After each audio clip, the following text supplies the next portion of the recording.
ఒకప్పటి రోజుల్లో కళ్ళజోడు లేకుండా పేపర్లో అక్షరాలు కనిపించడం లేదు అంటే వయసు అయిపోతుంది కదా అంతేలే అనేవాళ్ళు. కానీ ఇప్పుడు అలా కాదు. వయస్సుతో సంబంధం లేకుండా కళ్ళు మసకబారుతున్నాయి. చంటి పిల్ల ఏడుస్తుంటే తల్లిదండ్రులు ఫోన్ చేతిలో పెడుతున్నారు. 3 ఏళ్ల పిల్లాడు ఫోన్ కోసం మంకు పట్టుపడుతున్నాడు. 5వ తరగతి పిల్లాడు నుంచి బడి నుంచి ఇంటికి రాగానే బ్యాగ్ పక్కన పడేసి ఫోన్ లో తలదూర్చేస్తున్నాడు. ఫోన్ లేకపోతే కంప్యూటర్ లేదంటే టీవీ. ఈ రకంగా డిజిటల్ స్క్రీన్స్ కు అడిక్ట్ అవుతూ బయటకు వెళ్లి ఆడుకోవడాన్ని మర్చిపోతున్నారు ఈ తరం పిల్లలు. ఇది భవిష్యత్తులో పిల్లల ఆలోచన శక్తిని దెబ్బతీస్తుందని, చదువుతో వెనకబడతారని నిపుణులు హెచ్చరికలను సీరియస్ గా తీసుకోవడమే లేదు. ఇటీవల హైదరాబాద్, రంగారెడ్డి జిల్లాల్లోని దాదాపుగా 66,000 మంది విద్యార్థులకు కంటి పరీక్షలు నిర్వహించారు. 5 నుంచి 12వ తరగతి చదివే విద్యార్థులకు టెస్టులు చేశారు. వారిలో 4,701 మందికి కంటి చూపు సమస్యలున్నట్టుగా డాక్టర్లు గుర్తించారు. అంతేకాదు కాలేజ్, హై స్కూల్ చదివే విద్యార్థులకు కూడా కళ్లద్దాలు పెట్టుకుంటున్నారు. ఆ పరిస్థితి ఎందుకు వస్తుంది? చిన్న పెద్ద అనే తేడా లేదు. ఇల్లు, ఆఫీసు, బస్సు, రైలు, పార్కు, మార్కెట్ అని చూసుకోవట్లేదు. ఎక్కడైనా ఏ కాస్త టైం దొరికినా ఫోన్లో తలదూర్చేస్తున్నారు. అయితే గంటల కొద్ది గాడ్జెట్స్ ను చూస్తే కంటి సమస్యలు వస్తాయి, ఆలోచన శక్తి తగ్గిపోతుంది, ఒబేసిటీ బారిన పడతారు.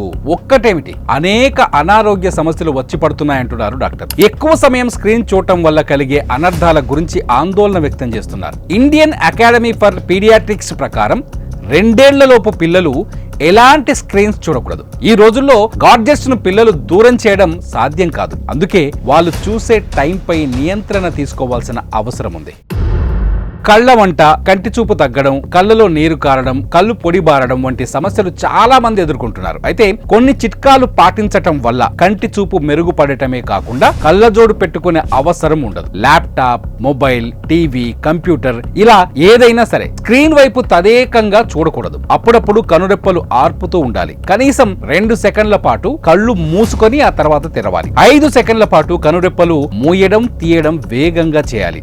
అలా కనీసం రోజులో 5 నుంచి 7 సార్లు చేస్తుంటే కంటికి అలసట తొలగిపోయి కంటి ఆరోగ్యం మెరుగుపడుతుంది. కళ్ళను వృత్తాకారంగా సవ్య దిశలోను, అపసవ్య దిశలోను తిప్పటం వల్ల కంటి చూపు మెరుగవుతుంది. కంటి చూపు మెరుగుపరచడానికి ఫార్మింగ్ చక్కగా సహాయపడుతుంది. 2 అరచేతులను కలిపి బాగా రుద్దాలి. అప్పుడు అరచేతులలో మంట పుడుతుంది. కొన్ని సెకండ్ల పాటు ఆ వెచ్చని అరచేతులను కళ్ళ మీద ఉంచాలి. ఇలా రోజులో 5 నుంచి 7 సార్లు చేస్తే కంటి చూపు మెరుగవుతుంది. కళ్ళు ఆరోగ్యంగా ఉండాలంటే కళ్ళ మీద కాస్త గట్టిగా నీటిని చల్లుకోవాలి. రోజులో కనీసం 15 నుంచి 20 సార్లు ఇలా నీటిని చల్లుకుంటే మంచిది. సూర్యోదయానికంటే ముందు ఇలా చేయటం వల్ల చాలా మేలు జరుగుతుంది.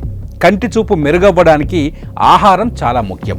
కంటి ఆరోగ్యాన్ని మెరుగుపరిచే విటమిన్ ఏ, ఒమేగా 3 ఫ్యాటీ యాసిడ్లు, జింక్, విటమిన్ సి, ఈ వంటి పోషకాలు తీసుకోవాలి. కళ్ళజోడు చాలా మంది లైఫ్ స్టైల్లో ఓ భాగం అయిపోయింది. ఒక్కసారి కంటి అద్దాలు వాడటం మొదలైతే ఇక జీవితాంతం వాడుతూనే ఉండే పరిస్థితి ఉండేది.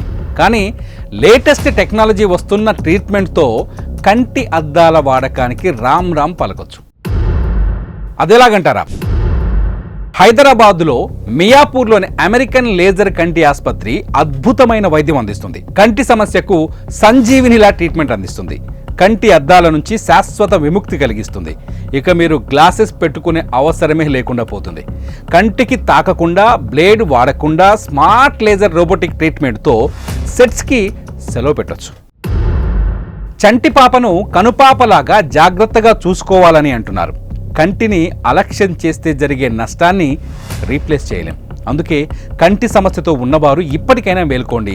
కళ్ళజోడు పెట్టుకునేవారు అమెరికన్ లేజర్ కంటి ఆసుపత్రికి వెళ్ళి కళ్ళజోడుని విసిరికోటండి. సర్వేంద్రియానాం నయనం ప్రధానం అంటారు. మనిషికి అసలైన అందాన్ని ఇచ్చేవి కూడా నయనాలే. అటువంటి అందమైన కళ్ళు కప్పేసే అడ్డుగోడలను లేజర్ ట్రీట్మెంట్తో బద్దలు కొట్టింది. నిర్మలమైన ప్రకృతి సౌందర్యాన్ని ఫ్రేముల్లో నుంచి కాకుండా మీ కళ్ళతో నేరుగా చూడండి. Be safe, be cool.